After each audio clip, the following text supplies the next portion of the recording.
That's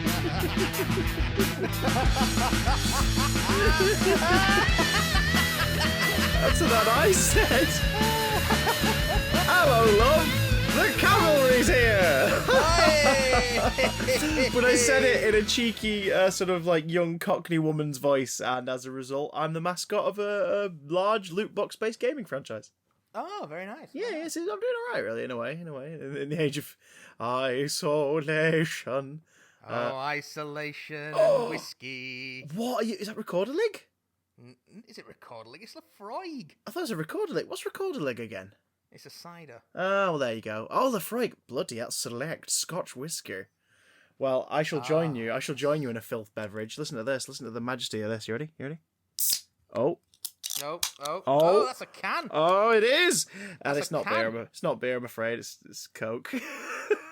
Mine is a bottled whiskey. Listen to the cork.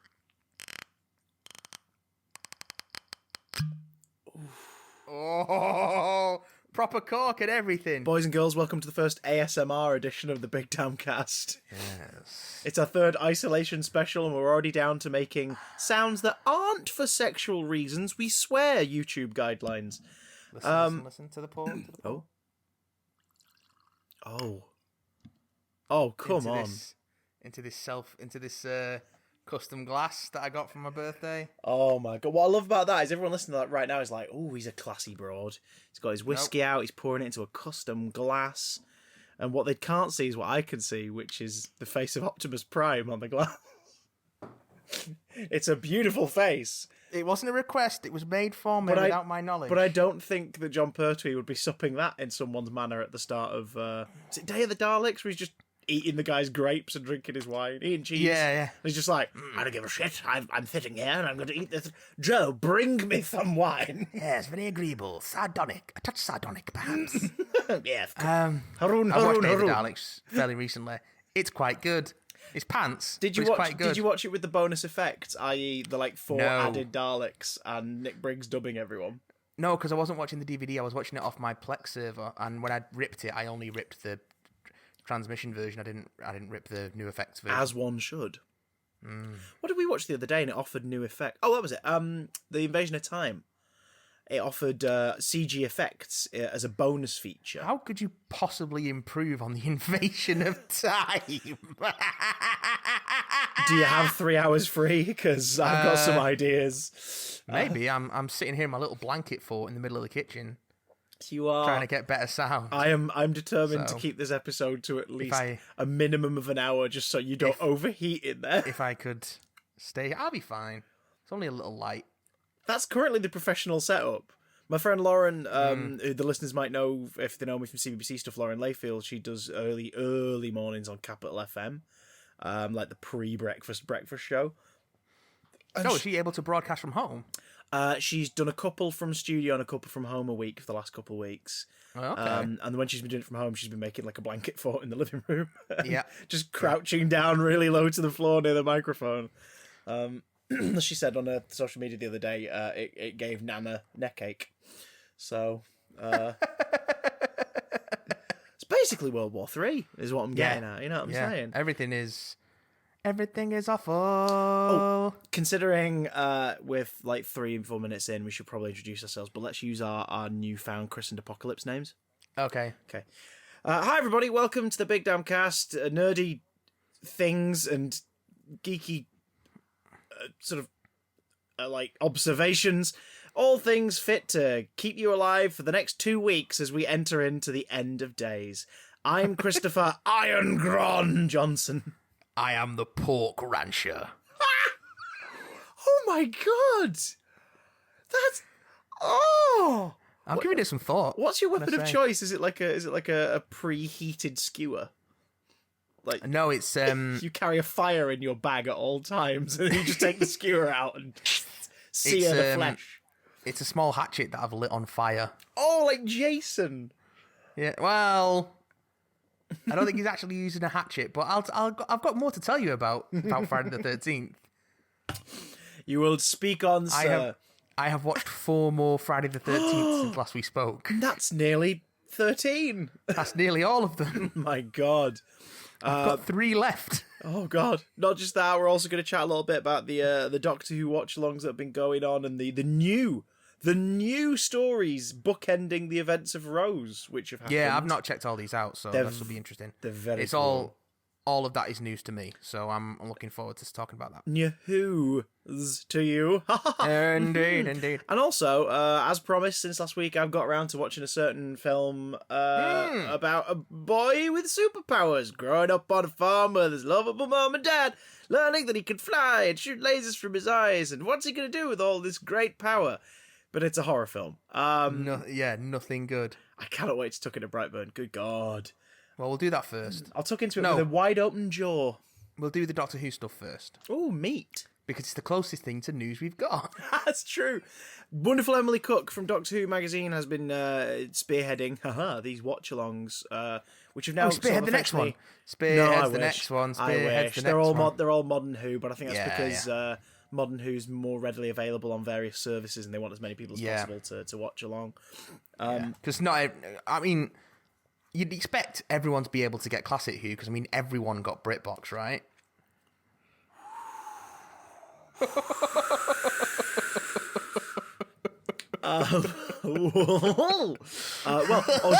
The best part about these watch-alongs so far is they've been sort of pirate ones, like knockoff ones happening at the same time. BBC America obviously saw, here's a great way for people to use our player and go on Amazon Prime and replay recent episodes and stuff. And as we're recording this, it's called Spy Master, is an event that BBC America's Twitter are hosting, where people are watching Spyfall Parts 1 and 2 together. And fair enough, but it just seems a little knockoffy that no other kind of TV shows are doing it, but other Doctor Who Twitter accounts are going, let's get in on this. And it's like, part of the magic of this is that just someone who works for the mag suggested it, and it's become a thing, and writers and actors are coming back to participate, and that's kind of why it's magical. I don't want to say that certain areas of the Doctor Who fandom lack imagination, but certain areas of the Doctor Who fandom do lack imagination. Now, to its credit, Sacha Dhawan, and Mandip Gill have been live tweeting. They've been live tweeting alongside it. So, yeah, good on them. But also, last night, as of this recording, there was a class rewatch of the pilot episode, and several of the actors from it tweeted along. No! Some even joined Twitter just for the occasion. Why? Why would you do that? I will say this, if it made the people involved happy during the 45-50 minutes they spent doing it, great, good on them. But it had a very, very small participation rate compared to any other watch-alongs I've seen. You know why? Because class is shit. Yeah. But it's on iPlayer, Matt, so it might discover a whole new audience. It's got to discover an original audience. That's true. A new That's one. true. Oh, God. But 15 people does not an audience make. But as for the Doctor Who one, when we last spoke... we'd know. Dave... That's what I didn't tell you is that all the people tweeting about it were just the 4 or 5 cast members that joined. Oh, yeah, okay. No. Okay. When we last spoke, Dave the Doctor had a live tweet along. Stephen Herogenous Bartholomew Moffat rejoined Twitter to partake in the banter. Stephen Hieronymus Bosch. Hieronymus Bosch. Ooh. Stephen Custerberus Moffat. And this past week, Rose, on Thursday the 26th, Rose was the topic to celebrate its 15th anniversary. Because if we're all currently hurtling toward our graves, we may as well be reminded of how quickly the journey has been. God. But amazing things happened. Russell the Davies joined Twitter just to tweet along with it. And he's leaving the account up for posterity. So if you want to see what he said about it all, it's Russell... I think it's just Russell Davies 63. Because on Twitter he's Russell T Davies 63. I think it's just Russell Davies 63. But if you search hashtag lockdown who, you'll find it. Or hashtag journey... hashtag Trip of a Lifetime, which was the hashtag for that one. What's great about Rose is it came with a bookend, rather. In the hours before the broadcast, the simulcast, he released a never-before-seen 3-page short story that was meant to be published in the Doctor Who magazine 50th anniversary issue for the show, because he was asked to contribute, and he was like, oh, tell you what, this will be fun. Why don't I give everyone the last moments of the Eighth Doctor's last story, and we can pretend it's like a Target novel that's been lost, and we've found the last 3 pages. And Lee Binding created a fake Target cover for it, and it's called Doctor Who and the Time War. And Richard Atkins used to work for DWM, lovely man. He was basically our like caretaker when we were doing Time Team. He helped put together the look for it, so it's in like Target novel style pages. And the idea of it was going to be that this book has fallen through a vortex, and they don't know where the rest of it went, but they found the last 3 pages, and here it is published in Doctor Who magazine to celebrate the 50th anniversary. And it was Russell going, "Oh, sod it! Here's the regeneration from 8 into 9." Yay! And then Stephen heard about it and went, Russell, is there any chance you can maybe not do that exactly? Maybe not. Could you just not?" And it was already written, and the graphics were already done. The magazine lot had all signed off on it, but obviously there's still a level of secrecy between production and the magazine guys based on certain things. The Doctor Who magazine team tend to find out a lot more about what's going on behind the scenes of the show before anyone else does, but only when it's like right up to the minute of when they're allowed to know, and then they know. Yeah. And in this instance, they were obviously working on putting the 50th anniversary issue together from like the start of 2013. And early 2013, Stephen says to Russell, "Could you maybe not?" And he says, "Why?" And he says, "Because not only do I show who regenerates into 9, it isn't 8. There's an extra Doctor." And Russell was like, "Oh, marvelous!" But also, as he, I imagine, dragged the file toward the trash bin on his desktop and then went, "I'll put it to one side." So we can now read it. It's on the Doctor Who website. Sorry, I'm going to cough again. This is how I die. I'm not editing all these out, by the way. I really can't be bothered. I don't want you to. I want people to hear my decline. We're all sick, people. I'm not sick. You're sick in the head. You're sick in the head, boy. Sick in the head. I don't know who this character is, but he's not in. He's not in the Time War. Not in Doctor Who in the Time War. So, without saying too much, because it's worth the read, it's the final moments of the Time War. Russell obviously foresaw a bit about what Stephen picked up on, because the moment was always mentioned throughout Russell's years, but it was never mentioned as an object. It was referring to the moment it all came to an end. And Stephen imagined that into Day of the Doctor as a weapon. The moment is a weapon with a conscience. Turns out Russell was thinking of that as well, because the moment is something that the Doctor triggers. You hear about some of the most horrific acts that the Time Lords do to fight back against the Daleks, and the retaliation the Daleks have against it. Yeah, I love all the flavor text that Russell wrote throughout the years of his years on the show, of like stuff that happened in the Time War that's just referred to in sort of mythical context and never really explored. There's plenty. That was really cool. There's plenty of that, but then the actual stuff he does describe is so like monumental in scale. Like, I'll mention one thing. One thing is that the Time Lord, like the Doctor, is in an area surrounded by the floating debris of 1,000 Earths. Because I saw this little bit on Twitter, I think. Because the Time Lords have been like recreating, like cloning Earth and Gallifrey and Skaro again and again and firing it at the Dalek fleet. Planet bullets. The fuck? One of them apparently nearly blinded the Nightmare Child. So you're just sort of like, I think I know what that means.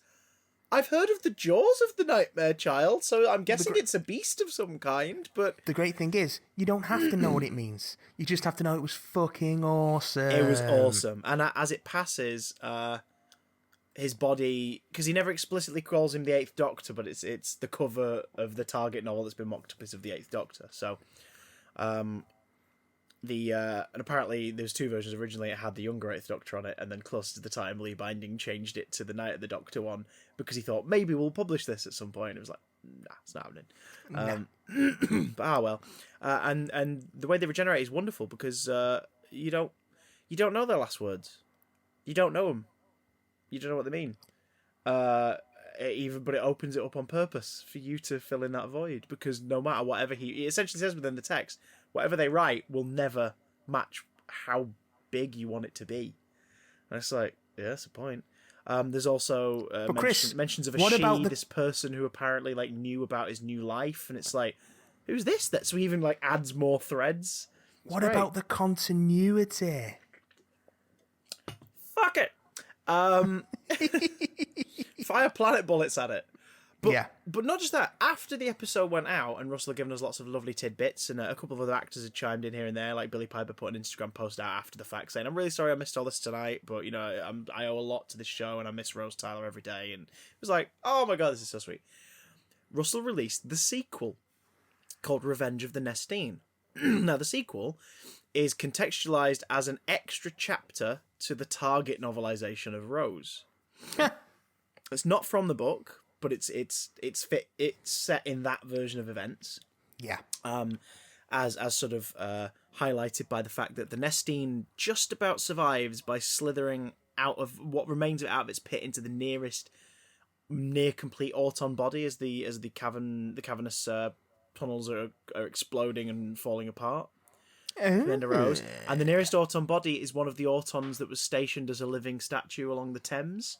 Because in the book, when the Doctor and Rose make it from the TARDIS to the London Eye and the hatch, the living statues along that stretch of the South Bank's full of people, and the living statues along that stretch all stop what they're doing, watch them, and start to follow them, and walk through the crowd. So you realise that, oh shit, they're Autons as well.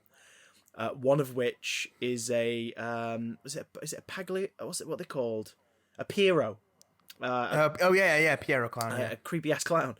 Half its head is missing, like right down the middle. But it's the only near full bodied one that the Nestene, the remaining sliver of the Nestene, can find. So it sort of hibernates inside the Piero, and then starts like hobbling across the bridge toward Parliament. Again, I'm not spoiling much by telling you these certain points because it's all in the text, and this is about 7 pages long. Yeah. You can also enjoy it on YouTube because it was released on a YouTube channel being narrated by Big Finish alumni Jacob Dudman has done a reading of it. It's great because it's sort of, in this, Russell contextualizes it that this Nestene may or may not start the spark that leads to the alliance that creates the Pandorica myth. Because there are Autons in the Pandorica Opens. Yeah.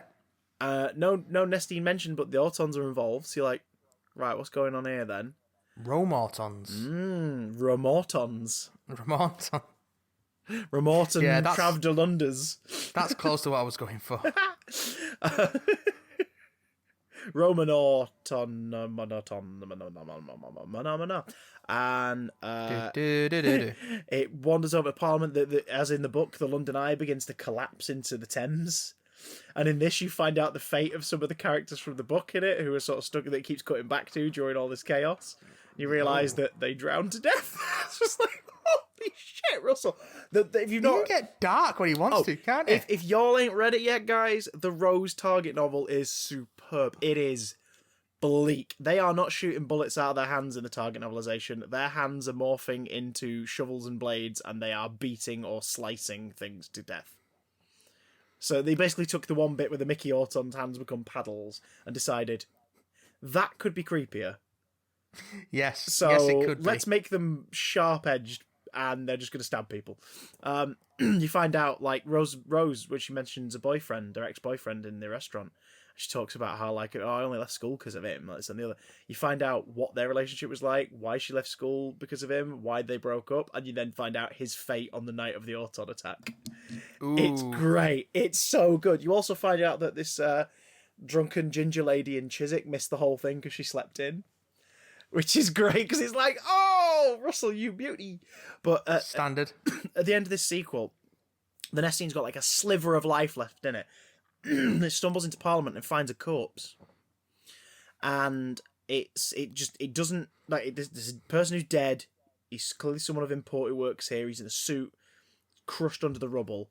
But there's enough of the body left that if it performs this specific thing where it merges with them, sort of creates a half copy, like where it uses the body, the cadaver, as a copy. Yeah. Of who it once was. It'll have a bit of a longer life and it'll be able to survive. A reanimated cadaver. It implies as well that the Nestene consciousness may be able to leave this cadaver eventually, which will explain how it then sets up the alliance. But as it merges with what's left of the brain cells that are still, like the synapses that are still sparking as this body's dying, it recognises that it is a man of ambition and of power and greed and determination like itself, and it begins to relate to this person. And when it stands up, it dusts itself off. It says the skin has a slight sheen and is a bit clammy, but that's to be expected from the merge. It looks at its reflection in like a cabinet, like a glass cabinet, and it describes it as like, yes, like it says, I can't remember what it is, but not word for word, but it's something like it sees the determination, it sees the desire to get power, however necessary, by whatever means necessary. It sees the suit, it sees the blonde ruffled hair. Yes, the Nestene says this will be so much fun, or something like that. And you're like, did Russell just write in that Boris Johnson is a temporary pilot for the Nestene consciousness? I mean, he isn't human, so... And here's the thing. Doctor Who, in Russell's era, definitely had fictional politicians. Not always, but occasionally. And it sometimes messed with, like, the believability of it being our history. But they would touch base. It's heavily implied the Prime Minister killed in Downing Street in Aliens in London is Tony Blair, through some visuals and some descriptions of him. Yeah. We know Barack Obama follows President Winters. Yes. Because Barack Obama is in the End of Time. President Winters was in Sound of Drums. Last of the Time Lords, yeah. And we know that after Tony Blair, it ended up becoming Harriet Jones and then Harold Saxon. There's another Prime Minister after Saxon, who's the one played by, what's his face? Mr. Conk. He's one of those actors with a really sallow face, and he's looked the same and everything. In Torture with Children of Earth, there's another Prime Minister who follows Saxon. Yeah. But eventually, obviously, it then must get back to Barack Obama. So you can absolutely believe that even in the canon of Who, because they've not really touched on politicians in a while in the show, that Boris Johnson is in the Whoniverse and indeed is a host for the Nestene consciousness. It would explain a lot. Yeah. Like, it just wants to drive everything into chaos and drive up pollution so that it could possibly use it as a homeworld at some point. So, I love it. I love it when Doctor Who gets political. Yeah. And then finally, we had one more since this recording, that broadcasted on the... what day is it today as we record this? It's the 1st of April, so it would have been on the 29th of April. Yeah. It was the... one of them, and then it was also the birthday of Vincent van Gogh, aka Vincent van Gogh. It was the ultimate ginger watch-along. Yes, it bloody was. As I've seen it termed. Now, this one built and bloody built. So they agreed that they do Vincent the Doctor, and I was like, well, I'm definitely watching that because it's one of my absolute favourite stories. I'm going to do this. Why not? And Emily Cook said, Richard Curtis, the writer of the episode, is going to be tweeting via Emma Freud's Twitter account, his partner, and she was also the script editor on the episode. So the two of them will be tweeting alongside it. So the writer of the episode is going to be tweeting just like Russell and Stephen did. Brilliant. Then a day later they went, Karen Gillan's going to be joining us as well. She's going to be tweeting along. I was like, isn't that great? And then they went, oh, and Tony Curran's going to be tweeting along as well. It's like, awesome. Vincent himself, brilliant. And then a couple of days before they went, oh, right, and also you might want to follow this account. It was called Lockdown Who. Yeah. Because that night, they weren't using it directly. They were like, Emily was tweeting from that account, but like she was getting texts and stuff to be put up. Yeah. That night, stories were being told through that account during the broadcast from Bill Nighy and Matt Smith. Nice. So essentially, our 4 principal cast members for that episode and the writer and the script editor were live tweeting along with it. That's pretty good. That morning, a Van Gogh painting was stolen from a museum. Yeah. So on his birthday and on the day of the watch along, it was like, what is going on? Madness. Absolute bloody madness. But that one again was so much fun because you got weird little tidbits. There's stories of drunken Smith and Curran having a play fight in the hotel one night because it was filmed in I can believe Croatia. that. And it went on long enough that Karen Gillan went away, had a conversation with someone else on the team, came back and found they were still doing it. Wait, fighting or Where?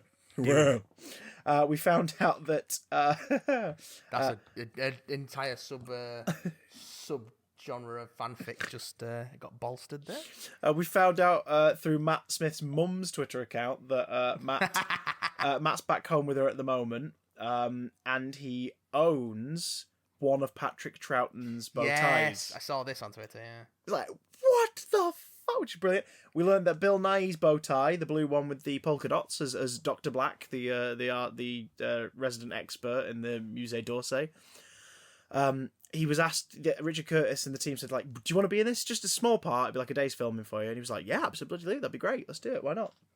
And so we're thinking he's going to have a bow tie. And the costume designer just sort of said, what sort of bow tie do you want? And Bill Nighy didn't think much of it and went, oh, blue with polka dots. That'd be quirky. yeah. They couldn't find one that read well on camera. So the costume designer made one by getting a royal, like dark royal blue one and then hand sewing these individual like little speckles that would still show up as dots. But like, you know, they're like made of like little bits of plastic, whatever it was.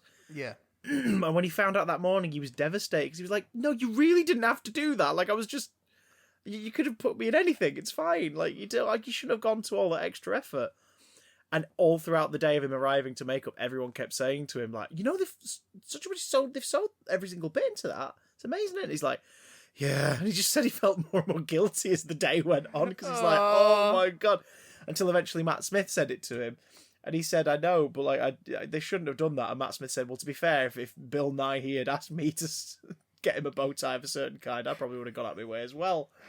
And he sort of went, I'm just going to have to take it as a compliment and move on. Because I can't quite fathom the fact they've done this, but I'm flattered that they did. Have I told you about the Facebook thread that Kanisha found that's a lot of spilling the tea on celebrities? Oh, aye. Yeah, well, this it's mostly like, these celebrities are horrible.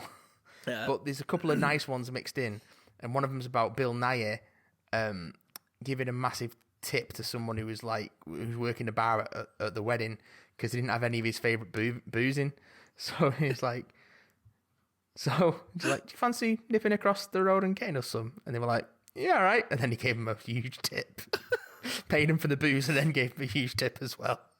That's fair enough. I think that's fair enough. They went out of their way to like leave the building and get a hold of a thing. I think that was pretty decent of him. Stand-up bloke by all accounts. Bill Nighy. Bill Nighy, like the bow tie, by the way. Oh, thank you very much.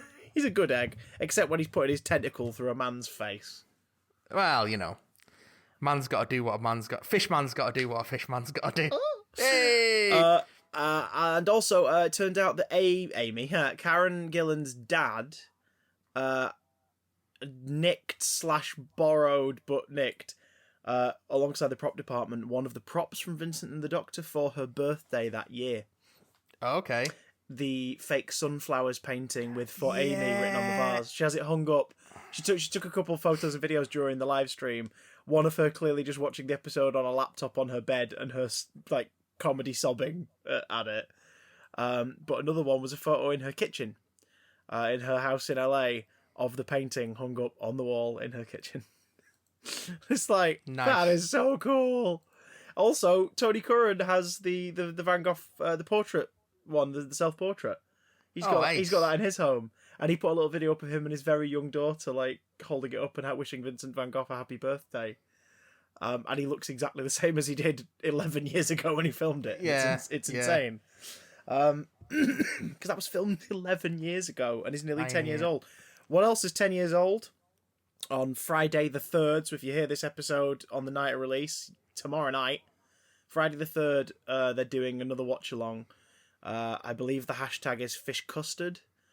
and it's the 11th hour. 11th hour because it's 10 bloody years old. But Chris, are you gonna do 11 is 10? Nope.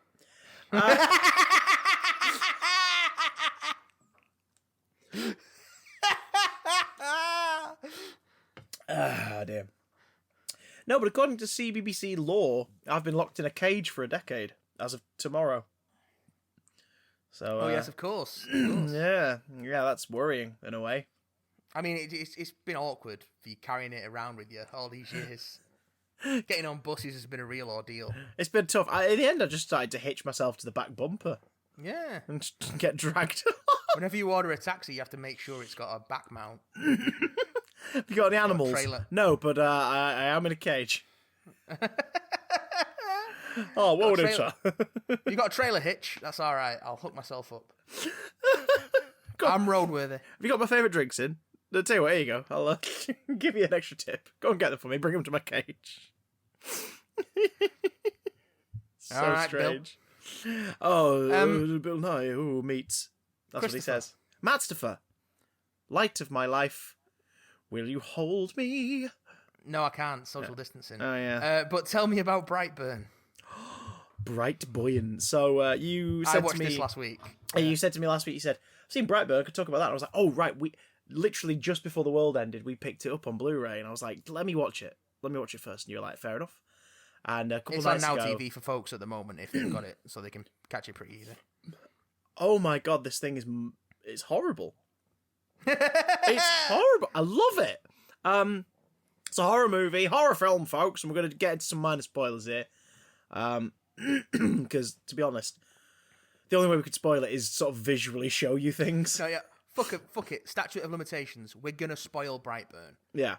So if you want to see Brightburn and not be spoiled, skip ahead a little bit. Yeah, have a little tickle the podcast on its taint a little bit. Although it did come out a while ago, so Yeah, well, true. and it is on Now TV, so you could just pause the episode, go watch it if you got Now TV, and then come back and finish listening to us, fucking jackasses. Like I say that, I don't think we're necessarily going to be spoiling it in any way because so much of it you kind of have to see. To get the impact of it. We can describe things, but the descriptions are not going to do service to how terrifying these images are.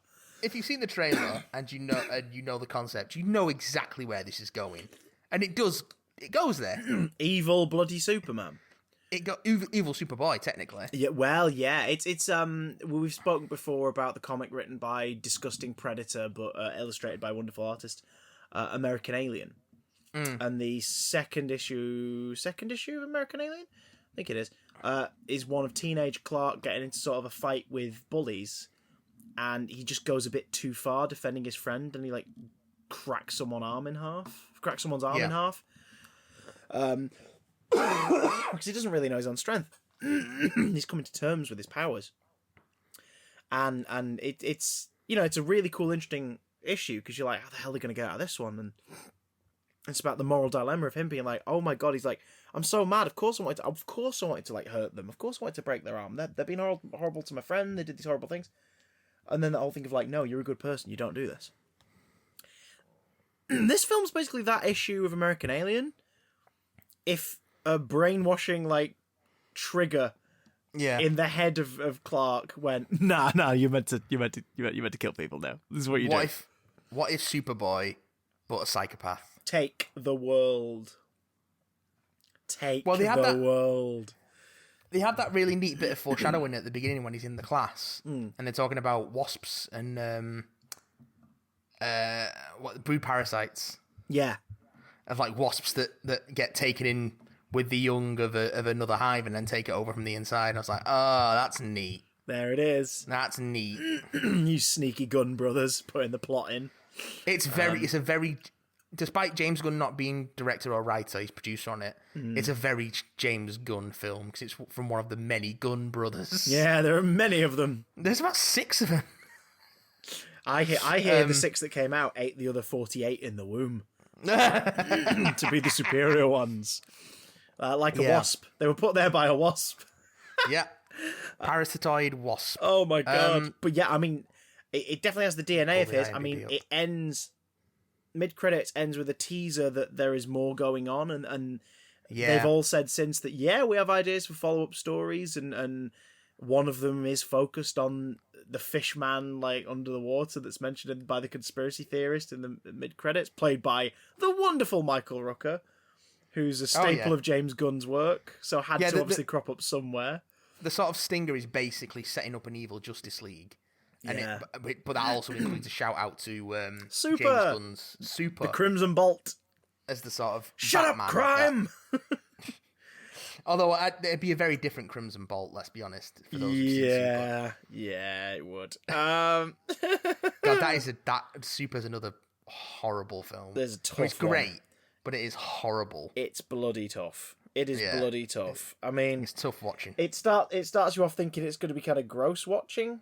Like, wait, hentai Jesus? What is this? What's going on? Yeah, that is a weird fucking flex. Yeah. But hey, whatever. But it's properly setting you up that, these people are not in a good place, and they are very imaginative. And then it goes even further, and my God, like, just... You'll never be more charmed by an Ellen Page performance where you think her character is a psycho and needs to step back. Yeah, you'll be charmed by an Ellen Page performance, and then you'll be disgusted by it. Yes. Oh, God, absolutely. Easiest paycheck Liv Tyler's ever got, though. Oh, yeah. She spends most of it just sort of pretending to be drugged. Yeah, it's pretty good. Like, she's literally just, so what's my motivation? Rehypnol. Okay. I'm going to go have a nap. Like, yeah, do that, and we'll just shoot you. It'll be fine. Cool. Kevin Bacon, just look sleazy. Oh, that was easy. Okay, right, let's go. So, lovely Kevin Bacon, but he can do sleazy very well. I think Super and X-Men First Class were like the same year as well. Yeah, and Defendor came out around the same time as well. The Woody Harrelson, Dennings. That's another one that's really bleak, but that one's really bleak because they are just on the nose from the top. This is somebody on the autistic spectrum who's never had anyone look after him. Yeah. I've not seen it, so I don't know how it compares. That's the basics of that is like, this guy's a vigilante, but no one has ever told him no because he's basically raised himself from a certain age. Yeah. And someone, like, Kat Dennings is, I'm not even kidding, hooker with a heart of gold. And her character is like, I need to stop this guy. But at the same time, she's completely, like, charmed by him. She sees the good man. But is like, no, seriously, there are people who are going to kill you if they get hold of you because you've been beating up their people, stopping that. Because he's obviously starting to figure out, like, the crime network of the local area. Yeah. And it's bleak. It's not a fun watch. But I would absolutely recommend the people trying to be superheroes who really shouldn't be trilogy of Defendor, Super, and Kick-Ass. And I think put them in a box set. With the exception of Kick-Ass, I think those films have more love for the superhero genre than some superhero films do.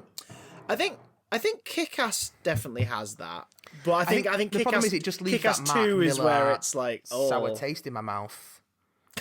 Well, you should stop asking him to do that thing that you used to like. It's like the Mark Millar sour taste of I've written loads of brilliantly famous superhero comics that have made loads of money, but I hate superheroes and comic books. So I'm going to tear them apart from the inside. Yeah. That's the thing that puts me off about Mark Millar. It's so his work's so not even nihilistic, just mean-spirited. Because I can deal with nihilism. Oh, you can absolutely deal with mean-spirited superhero stuff. Brightburn, key example. It's harsh. It is nasty. But it's not like poking fun at superheroes. Not at all. It's a what-if story. It's an unlicensed Elseworld story. Yeah, it's treating the mythology of Superman as if it were Goldilocks and the Three Bears. Like, everyone knows this. Everyone knows it. So what if we do it, and then we just go off this way instead of the other way? Boy, do they go off that way. It's Violent Red Sun. It's horrifying. It's the evil Superman movie that Warner Brothers have been wanting to make for 20 years. Yeah, but on a real small scale, which is why it works so well, because you see the situation escalate as the credits roll. Yeah. But the main story itself is like, what would a hormonal teenage boy who's lashing out at everyone around him do if he had superpowers? I think he's just turning 13, so he's just coming into puberty. Yeah. And as the story's going on, you realise that it's not just a metaphor for, like, you know, all the feelings and emotions you're having to deal with at that age.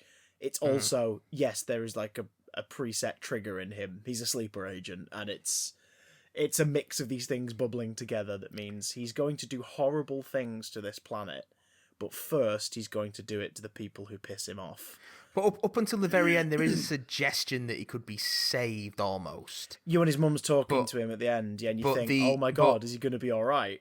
But then he severs that tie. Yeah, well, it's because of the way that people react to him. That sort of stops him from being saved. Yeah. So it could. It's possible that this could have been turned around. But it's also impossible that it could have been turned around because he'd already done too much at that point. Yeah. For anyone to trust him enough to try and turn him around genuinely. Yeah. It's haunting. His mother was the last sort of defense to go, and if she had not given up on him, and how was she not supposed to give up on him? Like at that point, how was she not? She couldn't not have given up on him. He just killed everyone. Yeah. Like he killed her best mate and her best mate's husband, and turns the fucking sheriff into a smear. Jesus, that bit, yeah. Oh my god. It's like, have you seen The Boys? No, I've not watched it yet. I've read the first volume, but I've not watched the There's a show moment yet. very like that early on in The Boys. Oh god. Where a superhero just pancakes someone into the ground.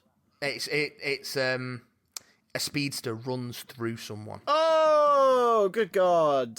Why? So they pull it off on screen, okay. Oh yeah. Oh yeah, god. Yeah. Yep, no, okay. Well, they sort of it's not quite done quite the same way as it is in Brightburn. But yeah. Oh god, no. It has a similar effect. What I thought was interesting in this is a bully of sorts is taken down, but it was interesting that the film didn't go the obvious route of him killing the bully.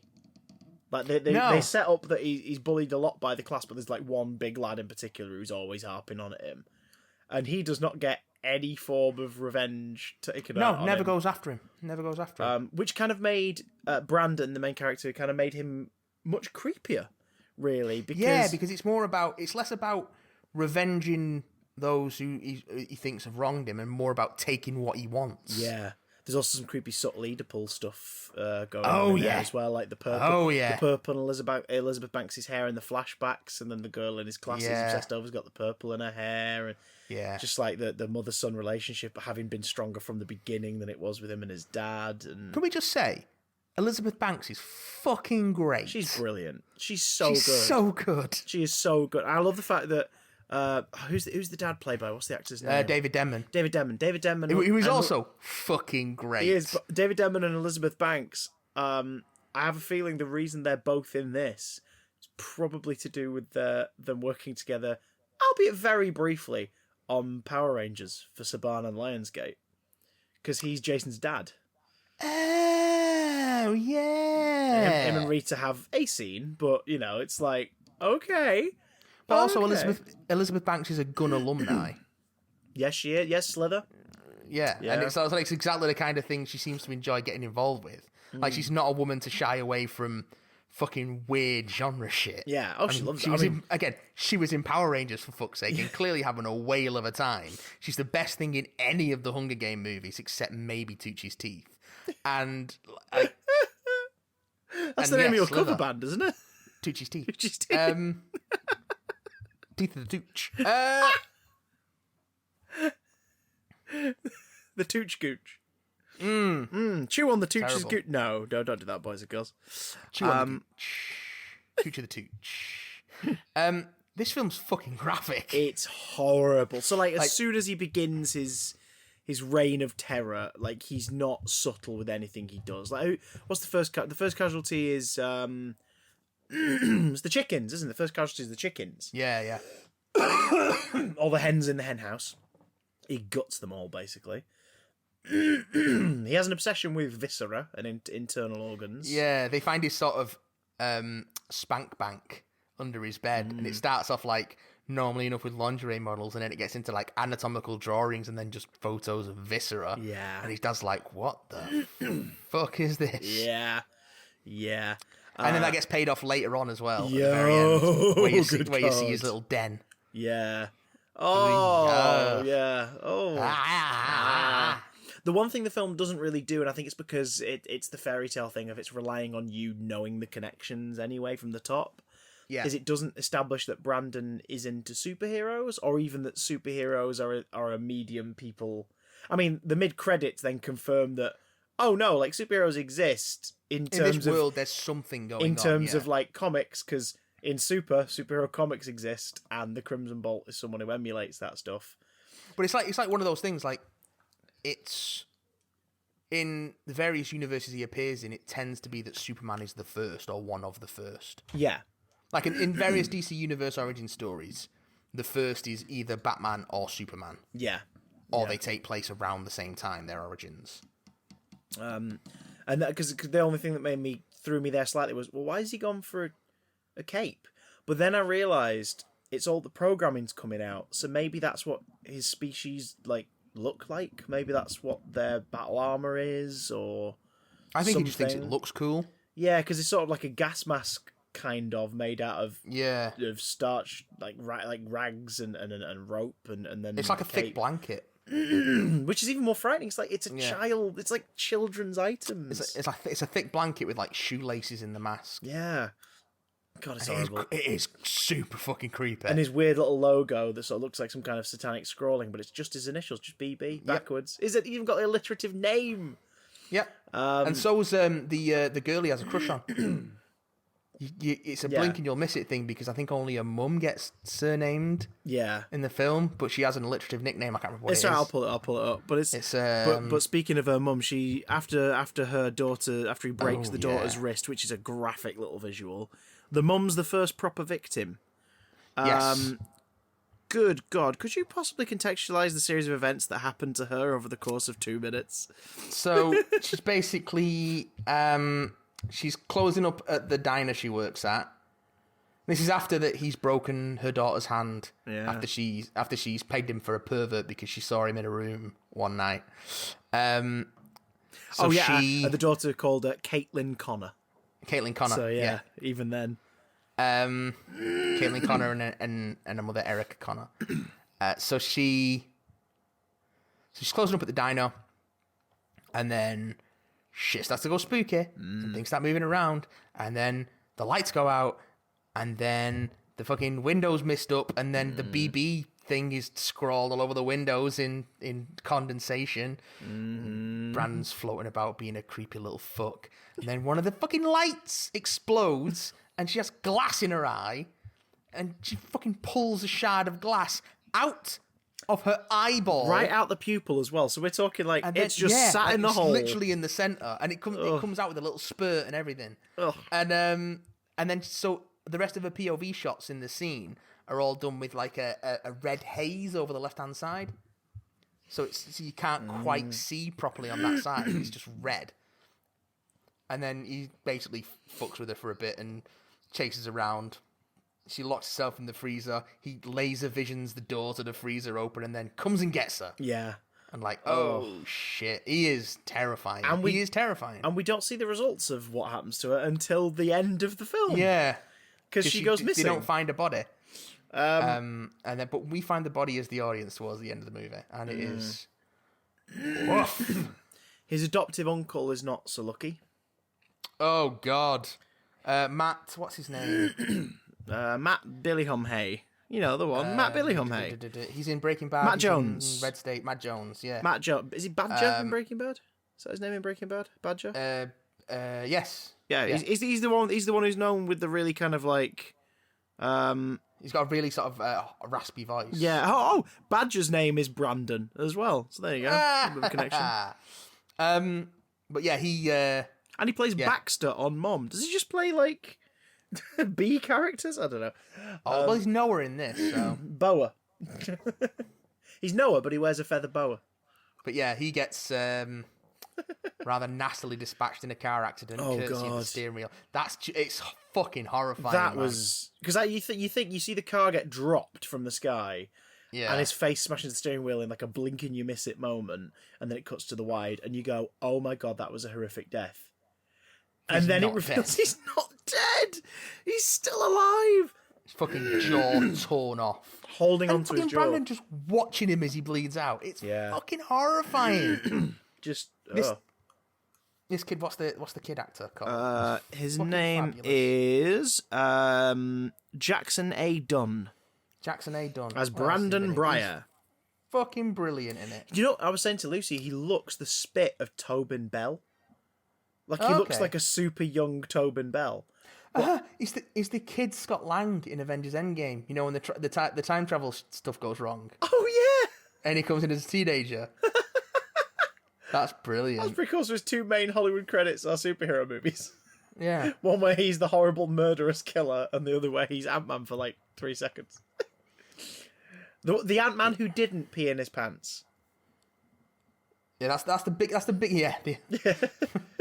That's the biggest thing he's been in is like a couple of TV bits and stuff. But yeah, the biggest thing he's been in is Brightburn. He looks like a super young, and he's great in it. He looks He's like really a good super in it. young Tobin Bell, and I don't want to write that on the internet in any place because you just know that if Spiral does well, they'll do some kind of weird prequel where Jigsaw as a child. And I'm like, I don't need that. I don't Yeah. need that. But yeah, he's amazing. He's creepy when they come home to tell him that his uncle's died, and his reaction is just like, okay. Just Yeah, keeps eating like, no cereal. It's emotion. like, "Ugh." And it's because he's trying to play it cool. Like it's not necessarily because he doesn't care, because he's like, well, I don't want to give away that I know anything. Oh, okay. But even when he gets angry, he doesn't really go. Super Saiyan. It's very controlled. Yeah. Like when he's threatening his aunt. Yeah. It's Like, like, you. don't tell them that I came tonight. Like, don't tell the Yeah. police, because that would be bad for It would everyone. be bad for everyone. Yeah. He's just like, okay. Nothing happens to his aunt, does it? By the end, she gets Not out that we there know alive. of. Apart from her husband dying horribly. Yeah, he'll probably do something to her after the fact, I imagine. Well, yeah. The bloody Who murderer. knows? But yeah, so who's next? His dad's next. His dad's next. His dad tries to, despite knowing that his son is bulletproof. Well, we don't know if does he know if he's bulletproof at this point? Well, I suppose not actually. He knows he's super strong. Yeah. So he takes him out to the He goes on a hunting trip with him and then tries to do him a hunting accident. yeah. To the back of the damn head. Yeah. I audibly you knew something was going to be different. Yeah. But you kind of assumed that maybe he'd do it and the kid would turn around and like smack the gun out of his hand or something like that. And instead, no. Yeah. Brandon is legit just like looking at this rabbit or whatever and, being distracted. And then he shoots him in the back of the head and the bullet ricochets off of his skull. And there's just this stillness as the kid is like, you see that he's kind of hurt by it, that he's done it. That's what I mean. If his mum and dad hadn't turned against him, they might have been able to bring him back. Yeah. I mean, he still would have killed 2 people. It would be fucking horrible. Oh, But yeah. they might have been able to sort of stop him from going as bad as he goes. Yeah. But yeah, but the weird thing about that is then he starts stalking his dad, like chasing his dad through the forest, but he changes into his costume to do it. Yeah. It's means very, that it's he very either much brought a his- role, yeah. He either brought his costume with him on the camping trip, or he went home, got changed, and came back with his super speed Yeah. just to fuck with his dad, and then also kill his dad by burning into his eyes with his laser vision and blowing a hole out the back of his head. Yep, that was okay. That's a thing. That's a thing that happens. Yeah, this fucking film does not pull its punches. No, I mean literally the next two, because the next two deaths are the chief of The police, sheriff the and his sheriff. deputy, yeah. He's great. He's brilliant. I was kind of hoping that we were getting a what's his face in Halloween, Doctor. What's it called? Loomis. Loomis. I was kind of hoping he would be like a Loomis character almost. It seemed like he was like Yeah. getting into the case. Because he and- pieces together that there's something going on with Brandon. Yeah. Because he sees the sort of glyph, the sigil. Yeah, you sort of assume They that piece it maybe together, yeah. he thinks that Brandon has maybe been witness to these incidents and Yeah. has seen something. And then when Elizabeth Banks is sort of like trying to subtly ward him off because she knows that something's gone on. he's like, okay, fine, I'll be back. I'm like, I'll be back. Because he's obviously going to go and get a warrant and be like, right, let's find out what's going on. He gets pancaked, like we said before, completely obliterated into the goddamn just gets ground. fucking turned into tomato puree. Yeah, Ugh. he just... And then his sheriff gets, like, smacked around and then just, like, repeatedly thrown between the ceiling and the floor. And then just left, like, thrown into the room. And, like, she is bruised, she is bleeding, she's got gashes from the wood all up her face. And she just dies there and on the floor. Yeah, he just smashes around like a ragdoll. It's horrible. Yeah. Horrible. But this is all, like, you see that in the background as his mum's hiding. Yeah. Oh, God, just... Ugh. It's really rough. But she remembers that he cut himself on his spaceship, the spaceship pod. Yeah, Earlier it's on. the only thing that's ever cut him. So she goes down there, like, to try and just find something. She manages to, like, pry a shard off of it. She's going to use to stab him or threaten him with. And that's when she sees the remains of Erica. Yeah, let's not say any more about that. Still relatively fresh. Yeah. And let's just say he's got a new spank bank. And, good God, just no. No thanks. No. I thought the pit of dead goats was the worst thing I was going to see under a barn from Ready or Not this year, but I guess not. And then it comes down to the moment where she's talking him through, and you kind of wonder whether or not she is going to kill him or attempt to kill him or not, or whether or not she's like, I've got to see. And you can see that he like you said, it's the final attempt. He is actually gonna. He's not gonna go through with this, and he's gonna listen to his mum, and maybe he can be saved somewhat. But she's not ready to take the chance, and when she goes to stab him through the back, in what may be the loudest gasp I've ever made at the television in years, his hand just comes up and grabs her hand immediately. He realises what she's about to do, flies her through the fucking roof, and immediately her face is like covered in blood because of course she's just smashed through the roof of the barn. Yep. She's probably not understanding what the hell's happening. She's probably concussed. He flies up to the goddamn above the clouds toward the atmosphere. Just looks at his mum one last time, and just slowly lets go. Yeah, drops her from above the cloud barrier. And then sees a plane coming towards him. Yes, he does. Cut to Credits. the next morning, and the farm is covered in plane debris. His mum and dad are believed dead from the crash because it's like landed on the home. And then he's just, chilling out in the back of an ambulance eating a cookie. Doesn't give a fuck. What follows is a series of vignettes of buildings being torn down in the local area. And things being set on fire just out of town. And worse stuff happening on the state line. And you realise that he's just slowly making his way through America. Probably still staying in Brightburn, because that's when by that point we've realised that Brightburn is the name of the town. Yeah. And you realise that maybe he's still staying there and they're just going on trips, or maybe he's just now on a road trip from state to state, town to town, just destroying shit. Well, I think he's just seeing what he can do. And also there is so you discover through the course of the film that the pod that he came in there has been... Yeah, it's been sort of... I'm not even kidding. Repeating. I want clarification that it wasn't just one of the people behind the film with a can going... Because it sounded like it's like that. really creepy, ominous speech. Yeah. And flashing lights to sort of brainwash him in, and then he works out that it towards the end of the film that it's telling him to take the planet. Yeah. Take the world. It's just like, oh God. So it wasn't like, wasn't the Superman thing of a kid sent from a dying civilization to save his life. It was, no, this is the beginning of an invasion. Like, you're the first. He was sent there as a conqueror, yeah. You're the first. Maybe there's others we don't know yet. And off he goes. Now, that's a terrifying thought. Sorry about the throat clearing. I'm just dying over here. Much like the many protagonists of a film series that you have ploughed through in the past week. Matt? So, I was going to take a little break, but I discovered that Friday the 13th Part 5, A New Beginning, is actually on Prime. Oh, God. So just to clarify, this is the 5th movie in the Friday the 13th series. Yeah, which comes after Friday the 13th Part 4, the final chapter. Right, so the final chapter has happened, and now we're starting up again. Now it's a new beginning. How many years between films? Oh, a year. Fucking hell. They made one a year for like 9 years. Jason's body wasn't even cold. Again. Yeah. Well, no, you see, because here's the thing. Spoilers for Friday the 13th Part 5. Jason is dead. Right. It's a copycat in Part 5. This is the dude wearing the latex thing around his head. He wears a latex thing. Yes. And then the mask on top. Right, there we go. And it's some sort of fucking whole convoluted thing that he's... So the Corey Feldman character from the end of 4 has now grown up a bit because they couldn't get Corey Feldman back because the character's supposed to be older. Although he does return for like a nightmare sequence at the start.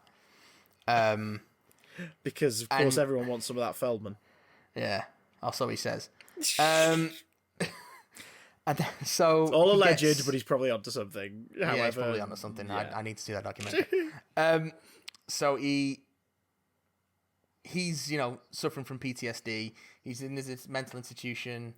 One of the guys there snaps and kills one of the other guys there horribly, and that sort of sets everything off because it turns out towards the end of the film that one of the paramedics who attended the scene was like the secret father of the kid who got killed.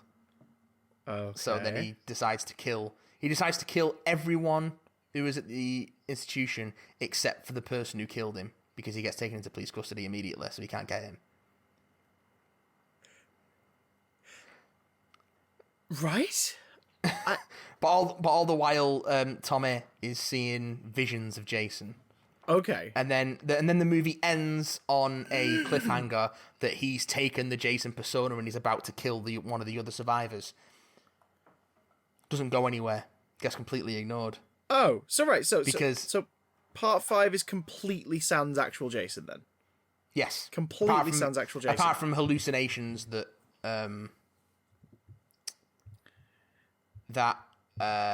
that Tommy has, and the nightmare sequence at the start, which is Tommy witnessing 2 people dig up Jason's grave and then Jason comes back from the dead.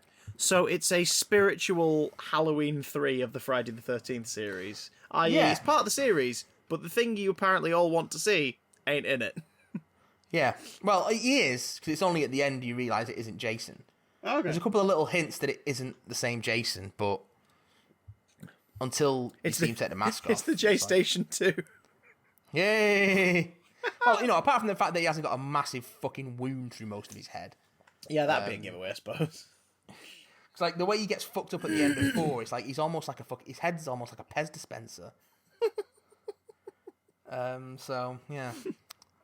But then 6, Friday the 13th Part 6, Jason Lives, is the first overtly supernatural Knew it was coming. Knew it was Friday the 13th movie. Oh, it gets weirder, but we'll get there.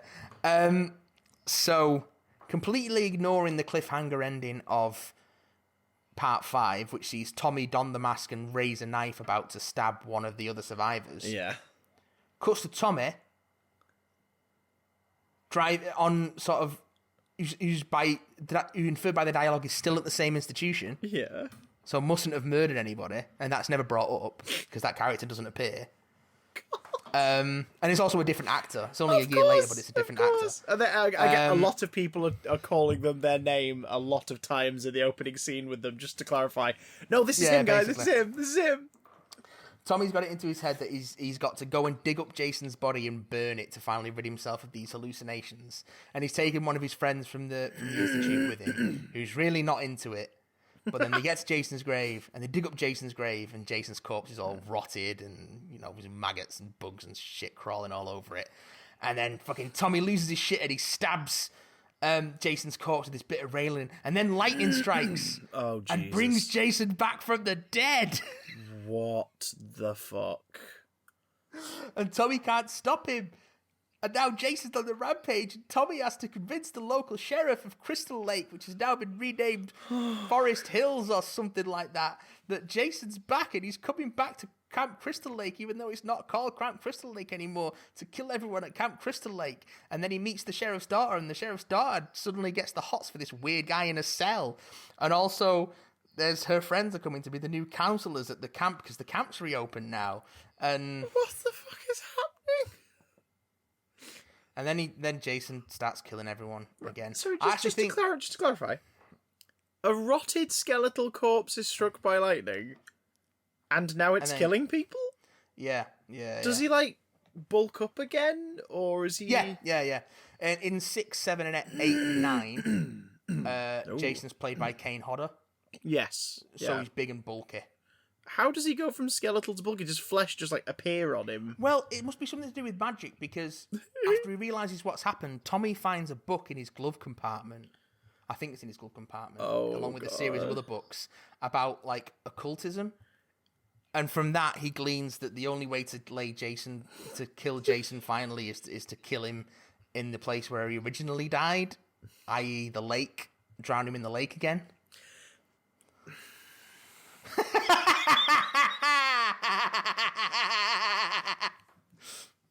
I think. So sorry, I I can't think anymore. Right, hang on. This series featured a real, albeit superhuman seeming, but a real person walking around monosyllabic, stabbing people, wearing a hockey mask. He appears at the end of the first one as like a kid, Yeah. and then he's a big old mean bastard in the second one. But that dream sequence of him as a kid, is it a dream sequence? Is it not? We're never entirely sure. But then they just kind of haze over it. They never really address it.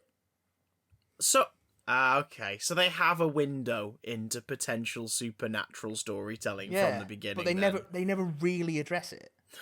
And because 2, 3, and 4 basically take place over the course of a weekend. Yeah. So he should be dead from all the injuries he sustains in 2 and 3. Yeah. But he's definitively dead at the end of 4. Without asking too much of the upcoming installments before we get there, do they ever clarify that there's a supernatural thing in his life from way before we've known him? No, not really. So he's kept alive by the evil blood magic of franchising. I guess. Like, that's the reason he lives. I will say that 6 might be my favourite. Okay. It's still bad, but it's the most self-aware. Yeah. And it's probably the funniest. On purpose? Yes and no. I like those odds. There is a moment where he kills a girl inside a RV. So this couple have been fooling about in an RV, and then they drive once the again RV off. killed because they're having carnal thoughts. Oh yes. And then they drive the RV off, and the guy who's driving can't hear the girl being brutalized by Jason in the bathroom because he's got the radio on. Listen. Oh yeah, there's a bunch of Alice Cooper songs in this one, by the way. Oh, is this the he's back? He's the man behind the mask. Yeah. And Teenage Frankenstein's in it as well. Oh, yes. And Teenage Frankenstein. so he can't hear her because he's listening. He can only hear her making sound. He thinks she's in the bathroom having a fiddle. Well. But Jason kills her. You see the way it's shot. Some of the kills in these later installments are weird because it's when the censors started to get harder on them. Yeah. So there's a lot of cutaways and like less blood and guts. You see Jason go to ram her face into the mirror, and then it cuts to an exterior shot of the RV, and the shape of her face slowly pushed out in the panel work of the RV. What? I just laughed. Like, what? A human face isn't strong enough to do that. They were clearly so proud of that shot because they reused it in the recap at the top of the next film. Oh, Jesus. Because all these films have My recaps, God. by the way. all these films have recaps of the previous film in the chapter. Well, they want people who are walking into their annual Halloween Hullapalooza to be like, I don't know if I've seen the last 5, and it's like, hey, it's fine, watch this recap. 6 is really silly, but it's kind of fun. It took 6 movies, but we found one in the series that you've enjoyed. Like, I could probably watch 6 again and be like, yeah, this is crap, but I quite like it. 7, on the other hand. Oh, shit biscuits. Which one's this? Friday the 13th, Part 7, The New Blood. Oh, no. Are you ready for this, Chris? No. Oh, no. Oh, no. Now we're starting Hardy. to get to the protagonists with arbitrary superpowers section of the horror franchise, because this revolves around a young girl who is telekinetic. What the fuck and is happening? She is undergoing psychiatric treatment because her telekinetic powers killed her father when she was young, and now the doctor that is treating her has brought her back to presumably to Crystal Lake, where apparently she lived when she was young. Oh, God. And to sort of carry on with the treatment, but it turns out he's actually manipulating her to study her telekinesis. Anyway, because at the end of 6, Jason gets chained to a rock at the bottom of Crystal Lake, and then he gets his neck cut with a boat propeller. So he's chilling at the bottom of Crystal Lake. So this girl comes to therapy. So he's not dead. Oh, he is dead, but not for long. He bled out and drowned. Yeah. But he's not dead for long, unquote. Yeah, not dead for long. So then this girl comes for therapy, and then in the house next door, wouldn't you know it, there's a group of horny teenagers who are all staging a surprise party for their friend, who never actually makes it to the surprise party because, wouldn't you know it, killed by Jason? The girl's telekinesis reawakens Jason from the bottom of the lake, and he goes on a killing spree. And among his first victims are the dude who is coming for the surprise party and his girlfriend. So he never makes it to the surprise party. Oh, so there's a house full of horny teenagers who are sort of at a loose end for the weekend because the guy whose party it is doesn't come along. And one of them is a complete bitch, and he's trying to get the guy into bed that the main protagonist is falling for and they sort of have a thing with. Right. And anyway, it's mostly not very good until towards the end, where Jason and this girl, whose name I can't remember. What is her name? I can't remember her name. Tits McGee. Let's call her Telekinesis Girl. So Jason and Telekinesis Girl have a sort of telekinetic battle through the house. And it's full of weird, like, so she sort of ties him up with like tree branches and tries to drown him in a puddle in the woods, and then he chases her to the house and she shuts the door and she throws a sofa at him with telekinesis, and then she looks around and sees someone's head in a fucking plant pot, and she screams and she telekinetically throws the plant pot with the head on it at Jason, and the head falls off. And it's almost comical, but not quite.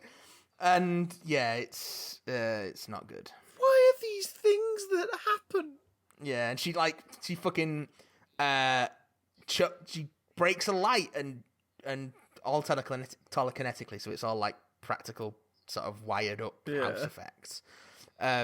Strangles him with the cord and drops him through the floor into the basement, and then she gets pulled down in there with him, and she telekinetically opens up a can of gasoline on him and sprays him with it, and then pulls flames out of the furnace and sets the whole house alight, and she and her love interest escape.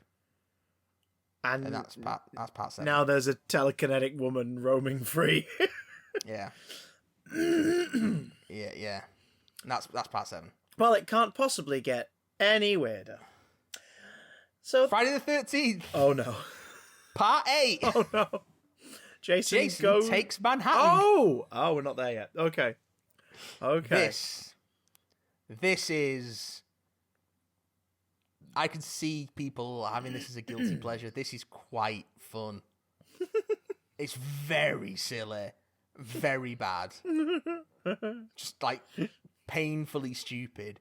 But it does feature some excellent moments of fun. First of all, they don't end up in Manhattan till quite near the end of the film. Of course because the basic plot of this is... So somehow Jason finds his way out of the lake and hitches a ride on a boat with a pair of horny teenagers who he kills, and ends up boarding a... I could see the light going out in your eyes, Chris. He's somehow... No, put the gun down. Put the gun down. No! He somehow gets onto a cruise liner, which is taking a graduating class of horny teenagers Of course. on a mini cruise. Oh, did they all graduate the horny teenager school? Yeah, on a mini cruise to Manhattan. Of course. So, Of course. and then there's one girl there who's got a phobia Popular of water, cruise destination. and they're very protective of this one girl, and Oh, Jesus. so then a girl gets killed with a guitar. What? I guess bludgeoned to death with a guitar. The lead male is the son of the captain of the cruise ship. So he has to sort of try and take control of the ship and steer it into Manhattan once Jason kills his dad. But of course they have to abandon ship. So like the five survivors, like 2 teachers, the lead girl, the lead guy, and one other guy, like literally bail on to a lifeboat and row to Manhattan. And Jason just follows him.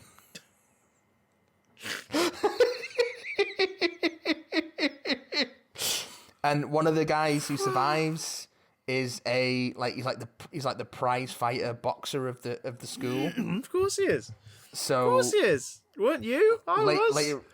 Later on, he gets the showdown with Jason on a rooftop, and just reams Jason, just like throwing big old haymakers at him until he's knackered and he can't do anything. And then Jason just takes his head clean off in one punch. And it's like this great shot of he punches the head off and the head sort of sails off. No real blood spatter, just sort of sails off this guy's neck and basketball ricochets into a dumpster, which then shuts on top of it. It is a comedy. It's a comic shot.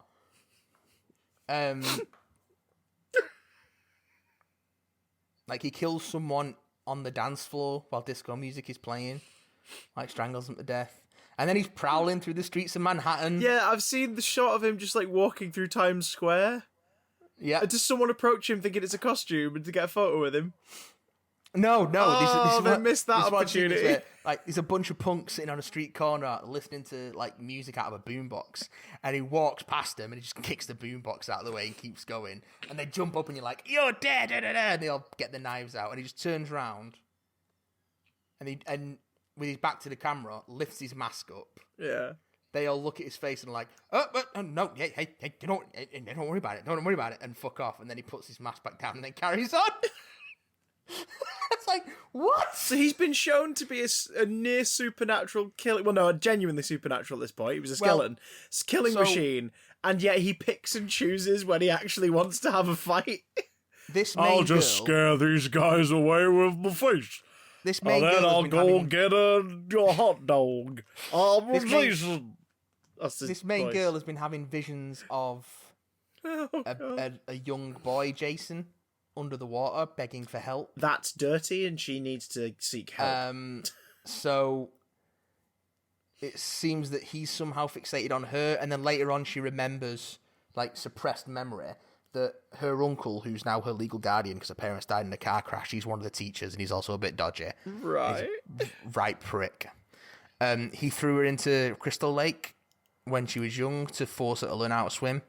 Oh, Jesus. But he was telling her all about Jason and how if you don't learn how to swim, Jason's going to come and get you, because this is before the first set of murders when it was just the legend about Jason who drowned in the lake. Yeah. And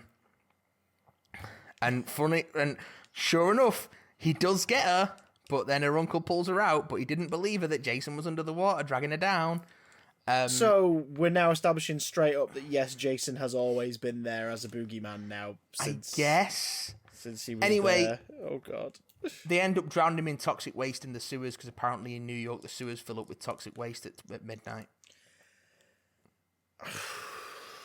Guessing they didn't get the permission of New York City to put that fact in the movie. She finds a little canister of toxic waste and throws it at him, and the hockey mask melts into his face. Oh, that's creepy. So then he's got a he's like got the hockey mask as his face, like with a flapping jaw and everything for the next 5 minutes or so until he gets drowned in toxic waste and inexplicably turns into child Jason, just lying there, drowned in toxic waste, which is basically just green foamy water. Yeah, so we're flat out supernatural now. There is no avoiding it. Like, he is a supernatural entity. And then they just leave him in the sewers, and that's the end of the film. Jason Takes Manhattan has got some campy charm. Like, it is thunderously stupid. I don't understand. How is he... What? He punches a dude's head off. Yeah, but now he's a child drowning in toxic waste under the But then he's sewers. back in the next film. I don't know how he's back in the next film, and I don't know when I'm going to find out because Jason Takes Manhattan, the final Friday, is currently not streaming anywhere. Wait, hang on. And neither is Jason X or Freddy vs. Jason. Right, hang on. Which one's Freddy Goes to Hell? Freddy Goes to Hell. Which one's Jason Goes to Hell? That's the next one. So Jason Goes to Hell. This is Friday the 13th, Part 9, but it's not called Part 9. It's called Jason Goes to Hell, the final Friday. I don't think they could call it Friday the 13th because I think this is after the property changed hands. Right, so someone else owns the character rights to changed that name. hands. Yeah. So they had the rights to the character, but they didn't have the rights to the Friday the 13th title, I think. Or they were trying to do a Nightmare on Elm Street thing because the last Elm Street is called Freddy's Dead, the Final Nightmare. Oh, yeah, almost certainly they were also trying to ape that, yeah. Depending on which one came first, 'cause I think the final Friday was 1991, because Jason Takes Manhattan was 1989. Yeah. Let me quickly look that one up because Freddy's Dead is the genuine death of Freddy Krueger in that series until Freddy vs. Jason. And spoiler alert for the final shot of Jason Goes to Hell, Matt. The very last shot of the movie, do you know what it is? Oh, yeah, it's just Jason getting pulled into hell, and then there's a clawed glove, a Freddy Krueger glove pulls him down. Freddy Krueger glove comes out of the masks lay on the ground, and the clawed glove grabs the mask and pulls it down under the ground. Oh, okay, yeah. So, which leads directly, or sort of directly, because like a decade or so passes to the events of Freddy vs. Jason. And also Jason X happens in between, which is set in the far future. Yeah.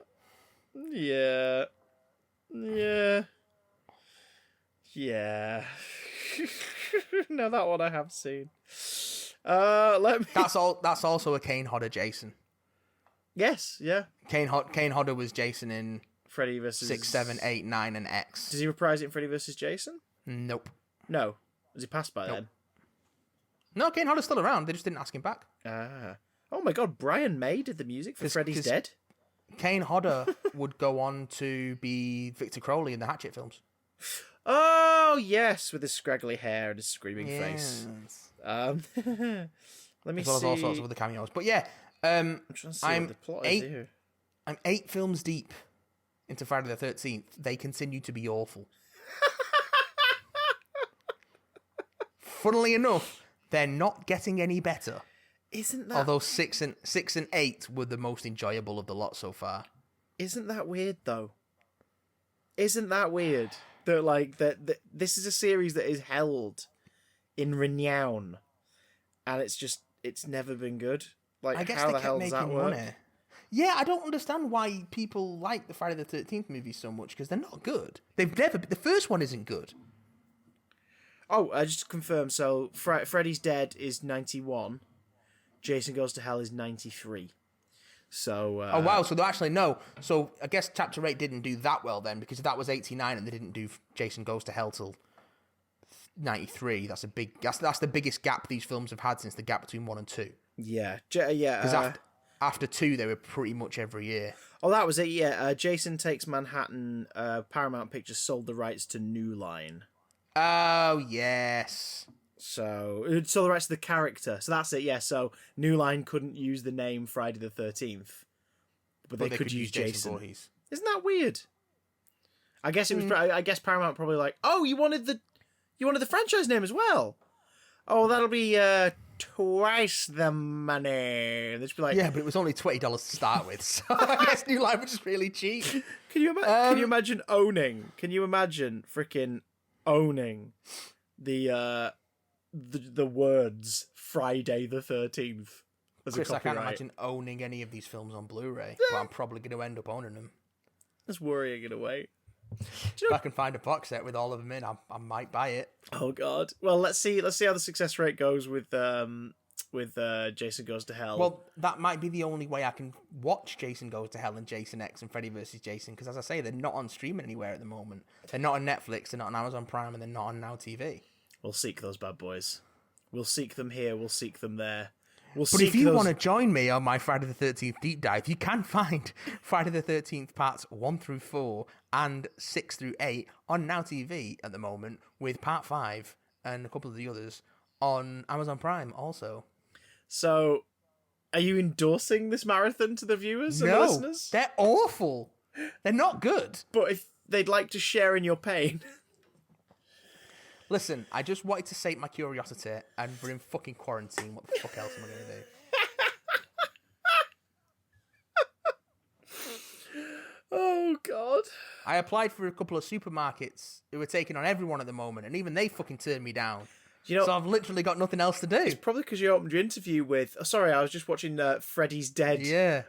Freddy's Dead, The Final Nightmare in preparation for my watch of Jason Goes to Hell, The Final Friday. What was your first question? And then just went, oh, God, no. Oh, God. No. He's a Friday the 13th fan. We can't allow him in. Ah! He's a 13er. He's a 13. Does Jason's fan base have a nickname? He's a friend of Jason. Chris, can I set your homework for next week? Vorheads.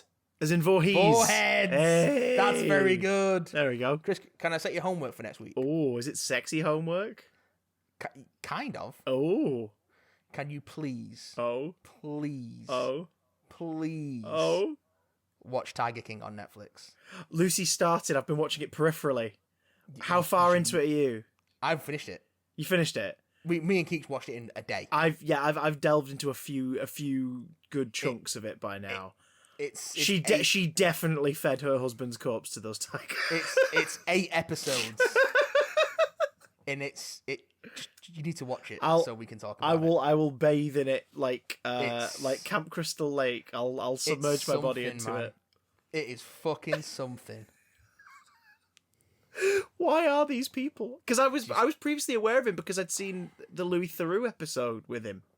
Oh, okay, yeah. And I was like, is this the guy everyone's going on about on Twitter and stuff? Because I'm sure I've seen him in other stuff before. I didn't realise that it was just like a comprehensive documentary centered around him and the weird competitive market of the That's people. That's what you think it is. Well, but it goes so much deeper. Oh, good, right, okay. Goes fucking places. I'm gonna have to wade through this one. It goes places. Are you telling me I have to stop my DuckTales 2017 marathon to watch Tiger King? Yes. Oh. And then I'm telling you that I'm going to do some emails. This one came in for last week, but we didn't touch on it because... We were running quite long last week. Yeah, we were running quite long, and I need to go for a poop. So this one comes in from long-term listener and kind patron, Ian. It says, dearest big damn COVID cast. Also, the email is titled, did you know Javas don't have the number 7? Yeah, I didn't know how to title this email. Oh, dear. Sweet Ian. Ian says, it is just past 9 o'clock on Wednesday, the 25th of March, so I assume I'll have missed the cut-off point for episode 196, where you talked about Disney Plus, Wonder Woman getting pushed, and maybe a Cyberman jigsaw being the end of Chris. I completed off screen. It was my birthday on the 31st yesterday by the time you're reading this on the podcast, assuming you're recording this on Wednesday, the 1st of April, to be uploaded on the 2nd. We are, although we were going to read it last week, because it did come in before the deadline, but I decided not to. So it all works out. Happy birthday for the past. He ran out of cake. I have no idea how I'll be spending it, but I highly doubt it'll be any different from any other birthday I've had. But definitely by the 2nd of April, I'll probably be continuing my Studio Ghibli marathon on Netflix. Nice. I should probably watch some Ghibli films. I've only seen Spirited Away. Yeah, apparently all bar one are on there at the moment, from what I've heard. I think from Ian, actually, on Twitch. I think he mentioned it on Twitch.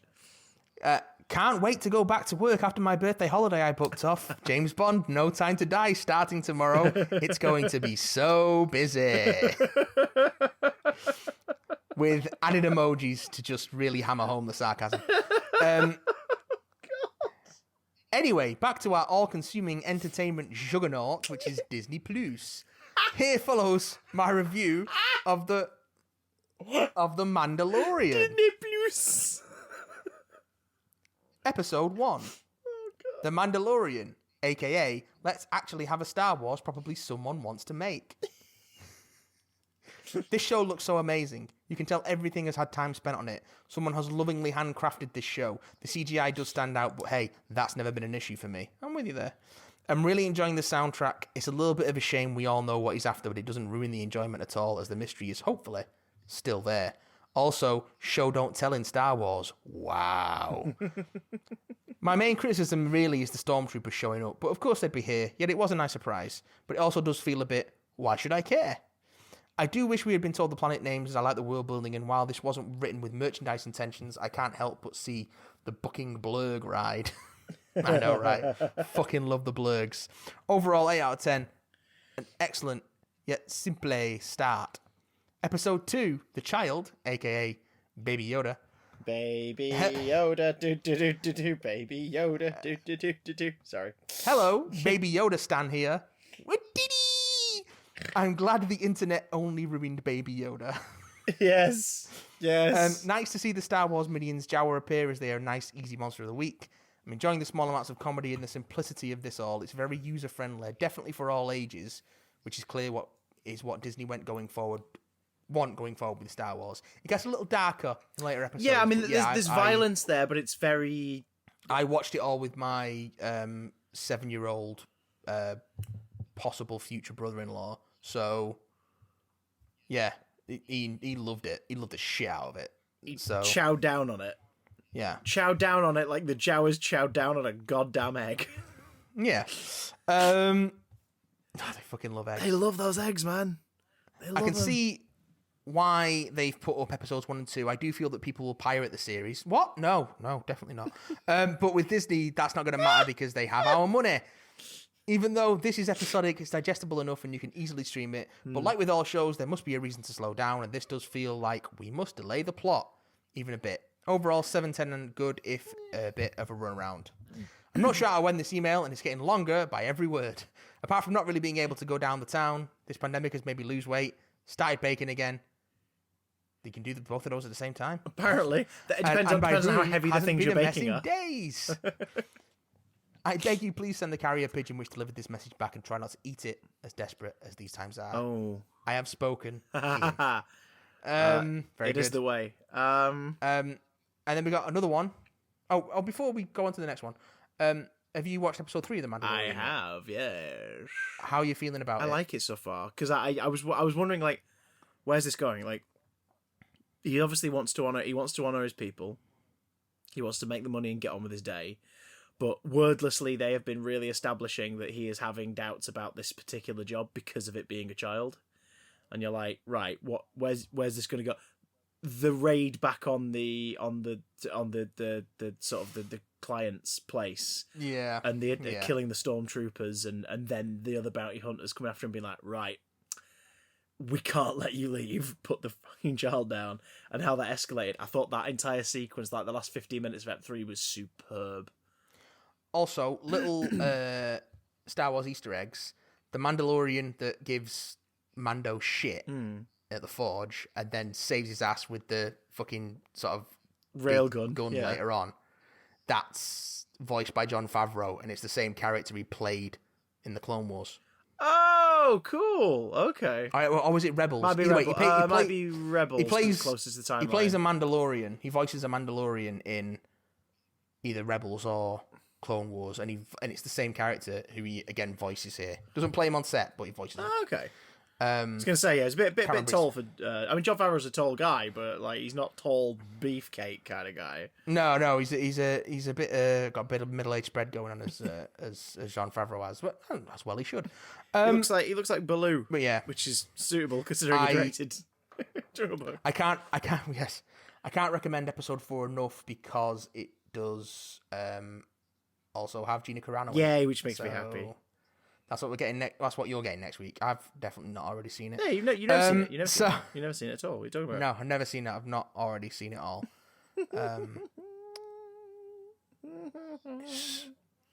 It's so good. It's so good. This one comes in from. Stop. Quiet. This one comes in from Jack Hustwaite. I'm sorry if I'm not saying that right. Feel free to correct me. It says, "Hello, Johnson and Watson. Hello. I again." Also, email titled "The Virus Among Things." I again endeavour to binge the Big Damn Cast, and I'm making good progress and look forward to seeing your views on COVID-19 and its effect in Medea.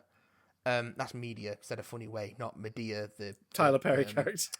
Tyler Perry character, which is problematic. During this time of national crisis, I feel that hope is a very important thing, especially for people of my age who've had their A-levels cancelled and their places in university are still nebulous. Yeah, that sucks, man. In this time, I have turned very heavily to my faithful companion, Doctor Who, as many have, and, you know, that's one of the good things about the show. What do you think about Jodie's virus message as the Doctor? I think we talked about this a little bit last week, but it's worth mentioning again. I personally thought it was very sweet and instilled me with that warm feeling you can only find in hope.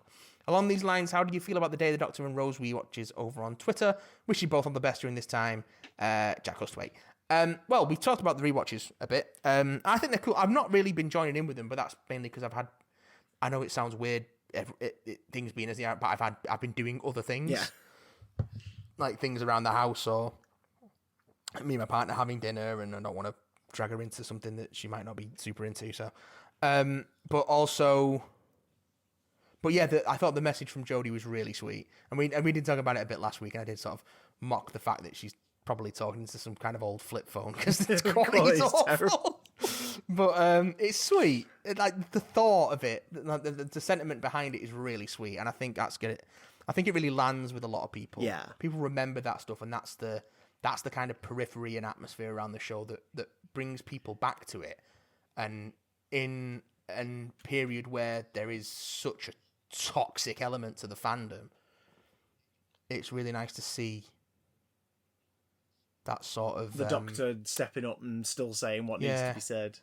That sort of positivity surrounding the show. It's really cool. I dig it. I'm a fan. Chibnall has been writing a few new short stories for the website as well, for the Doctor Who website. I've read one of them. One of them's it's a prequel to The Woman Who Fell to Earth, and it's literally the story of the Doctor's thoughts as she plummets from the TARDIS into the train. And it's very good. Like, the prose is brilliant. I would love to read a book written by Chris Chibnall. Was it similar to the thoughts of the bowl of petunias that one of the missiles gets turned into spontaneously in Hitchhiker's Guide? No, but it is as silly and fun as that moment. Is it just, Hitchhiker's? Oh no, not again. Which does get explained in later Hitchhiker's books because Douglas Adams is weird and wonderful, and how. And also apparently, as of today, I've not seen it yet, but apparently there's a Kablam prequel now on the website. I could give that a little fiddle. I beg your pardon. I beg your pardon, sir. Is that a baby crying? Probably. That's all that ever happens right now. Baby's crying. Welcome to 2020, motherfuckers. Baby's crying. So before we go, a couple of things that have been getting me through the apocalypse, the lockdown so far. Obviously Friday the 13th. Somehow, some bloody how. Xenoblade Chronicles on the Wii, technically the Wii U. Also available on 3DS, and starring a pre-Doctor Who Jenna Coleman in a voice role. Which one's that one again? Xenoblade Chronicles for the Wii. Is there a version of that on Vita, or am I hallucinating? No, it's Nintendo exclusive. There's a 3DS version. Oh, I'm thinking Broken Sword. The word blade is making me think of Broken Sword, that's why. It's also getting a remastered re-release on the Switch later in the year. Okay. Very good JRPG if you like JRPGs. If you don't like JRPGs, don't play it. You'll fucking hate it. Does JRPG stand for Jenna Coleman roleplay game? You knew that was coming. Yes. You knew that was coming. You knew that but was yeah, coming. Jenna Coleman voices one of the main characters, and she recorded it before she got the Clara Oswald job. So it's as well as being a pretty fucking great game, it's also an interesting historical curiosity for that. For nerddom. Dan Olsen posted a tweet with a couple of videos that he'd been watching that he's been interested in that have been good. So I fell down both a Sarah Z hole. She's and great. She's really good. She's great. And a Renegade Cut hole. Yeah, Renegade Cut can be a lot of fun too. Renegade Cut's great. I particularly recommend their 4-part documentary on the problem with the DCEU and its fandom specifically, which touches on all sorts of shit, including tribalism. And also they have a great examination of theology through the lens of the Left Behind series. On a side note on that addendum, worth pointing out, for April Fools, Screen Junkies did an honest trailer for the Snyder Cut. And it's brilliant because Screen Junkies as an organisation has been one not necessarily to sort of get involved in places where they need to sort of go, hey everybody, can you stop being stupid and ridiculous now? Stop being stupid. And this is just blatantly like, hey, people who are pushing for the Snyder Cut, you're fucking delusional, let's move on. It's wonderful. It's really, really good.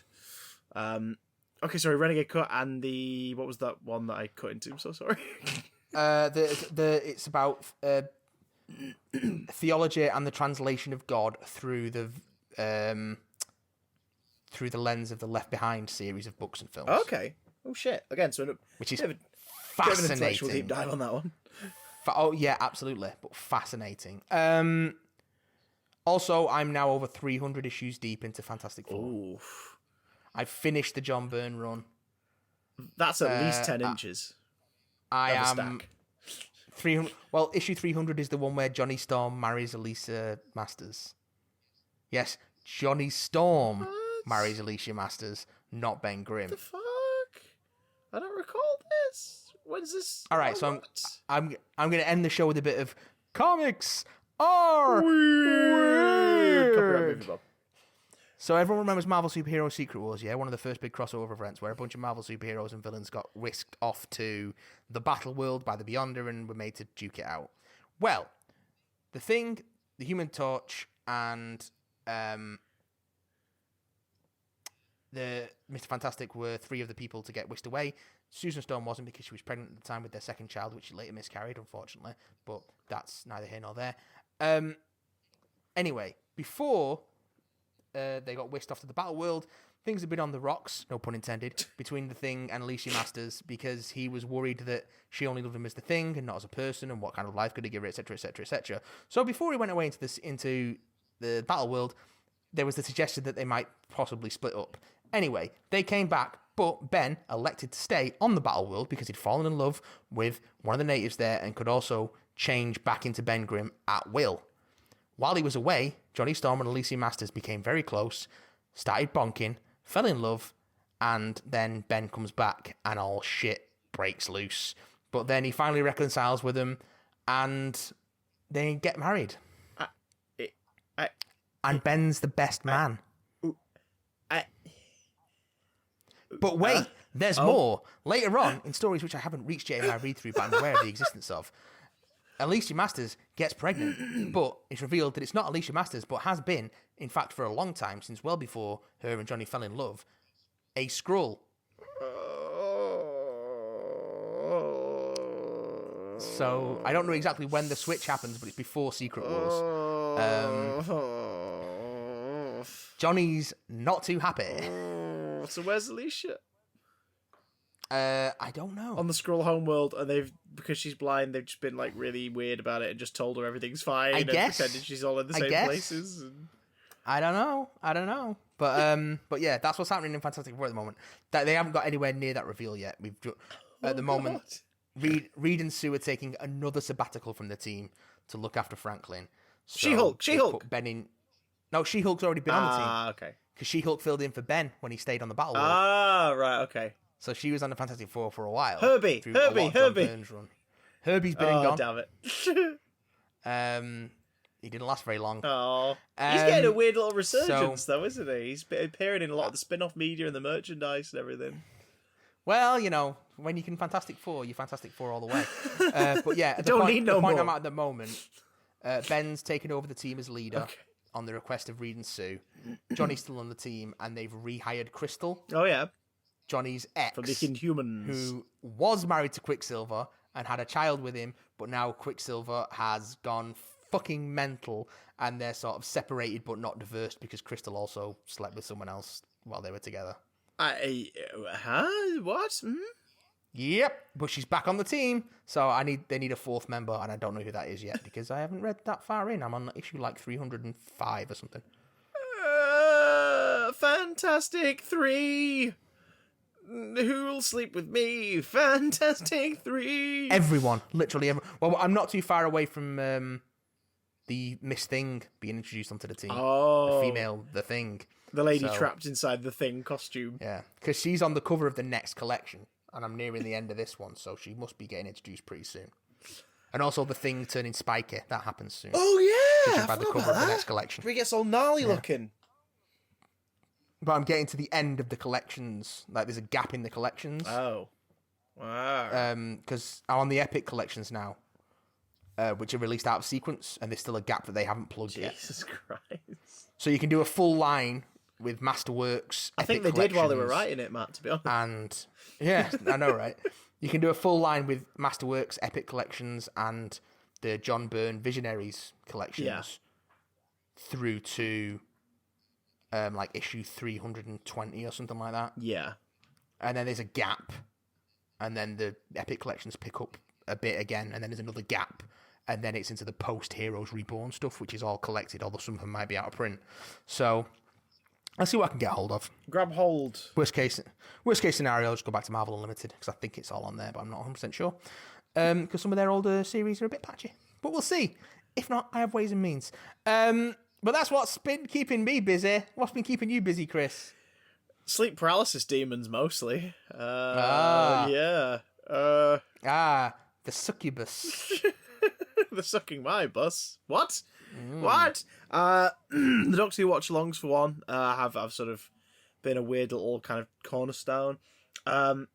Twitch streams, been playing more streams. So, been streaming, my god, sorry, daily, sorry, turning into John Hatt.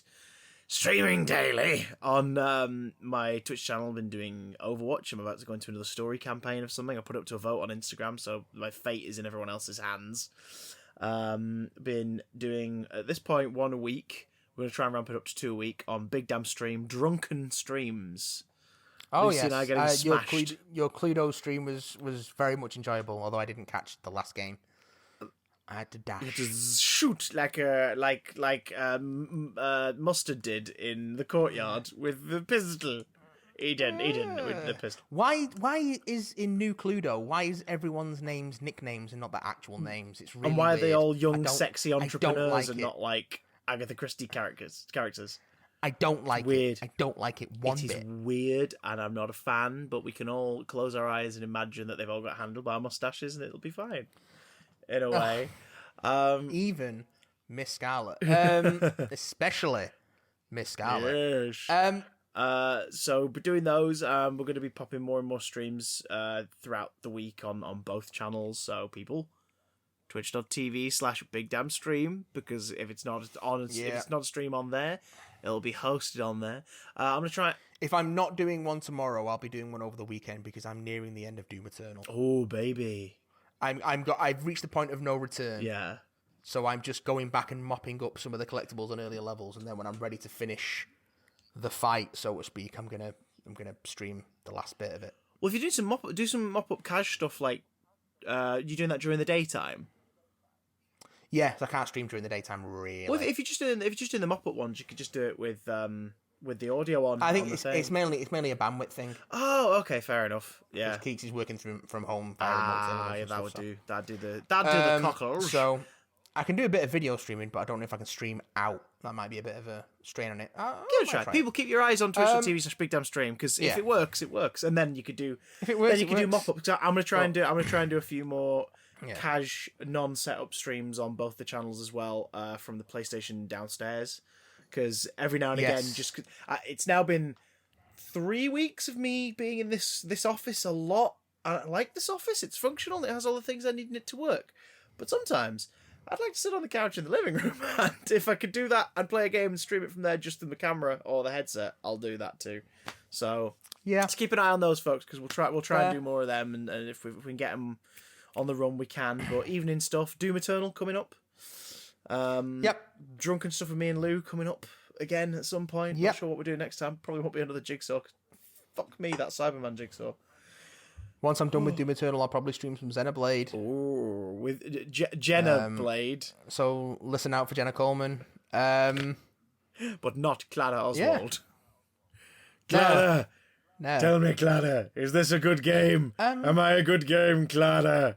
It's a great game. Doctor, thank you, Clara. Better than Clara Oswald.